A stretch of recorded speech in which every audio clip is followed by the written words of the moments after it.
Here I am in all my high-vis gear, ready for Brodie, who's reactive to high-vis people.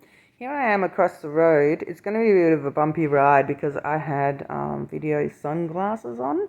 And when I first arrived, because I'm in all the high-vis gear, I didn't want to be staring at him because obviously that's very offensive to him. So I wanted to work him up to that. So I'm kind of looking away sometimes. But you can see there he's doing really well. He's listening to his owner. I'm across the street, so he can't smell me.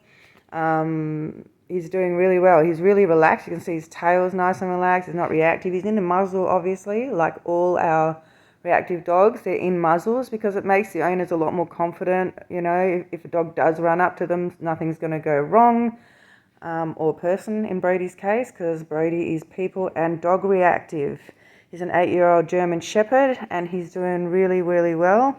In this video. This is his final session.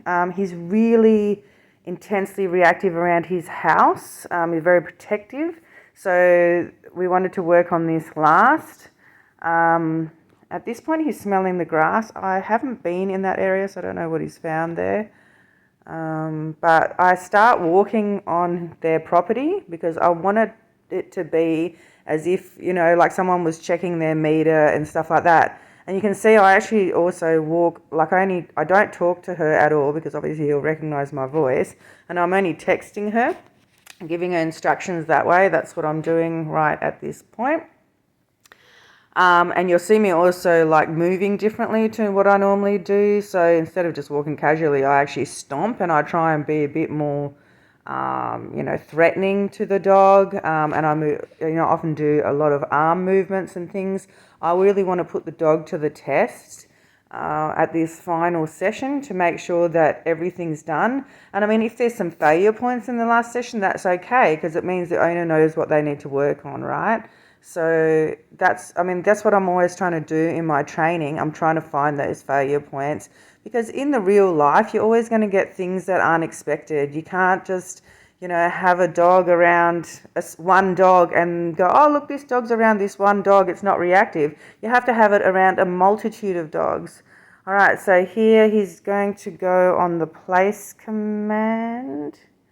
So, which is like basically his bed. I brought it outside because some people want to do like gardening and stuff like that and want the dog out with them instead of having to tie him to a pole. If he knows his place command well enough, you can have him on his place. So while he's on his place, I'm walking over here and I'm touching things and stuff like that. You'll see me walk over to the caravan here and I touch that because these are all things on his property that he's intensely protective of, and I really wanted to make sure that he's not reacting and he's staying and doing what he's meant to be doing. He's not hopping off his place. I think she corrected him there. He went to go off and she went, no, you're not going off. That's exactly what we want.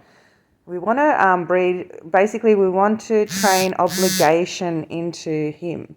So if he's highly reactive at some point, he's not going to see. He came then towards me. He wants to rub his muzzle off. Oh, bad luck! You can't do that. Let's go. Take him inside.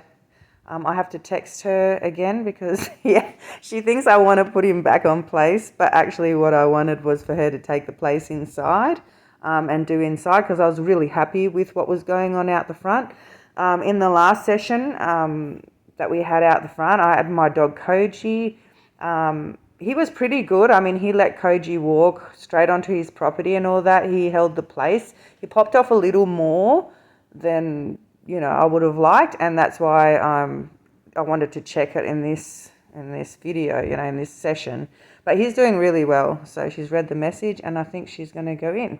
So this is me. She's gone inside now. So now I'm still in my high-vis gear and my big hat, which he hates hats. Like he's really reactive to men in hats and hats in general and high-vis gear. Obviously a lot of our dogs are reactive to posties. Here I knock on the door and he does bark a bit, but she holds him on place and she allows me to come in because I'd rather get this solid. He's not at the point yet where but he can smell me. You can see his tail's wagging now. He can already smell me. So I knew at this point, but you know what? Excitement's just as good. So we're going to use that and make sure he stays there. So I just said, I'm not talking still. I'm just going to walk past him, which is like killing him because he loves me. So I'm just walking past and I'm in his house and he's like, oh, I can't come off my place. It's all right. But that's okay. We're testing all these things, all right? And there's my little prezi for the owner for putting up with me for the last few months. And there he is. He's done really, really well. So that is Brodie. He's an 8-year-old shepherd. Help me out there. And then we let him off place. I'm just actually taking some of my gear off because I want him to go, oh, look, high-vis isn't actually so bad. There's actually people that I like wearing it and all this sort of stuff. So, you know, and that is Brodie, an 8-year-old reactive people and dog reactive shepherd. She was getting dragged around by this dog. So really unbelievable on, you know, on the training. She's been really good. She's been working with him really hard and she just absolutely can't, she can see the difference. It's absolutely unbelievable. She's really stoked with it. If you like this video, you can subscribe.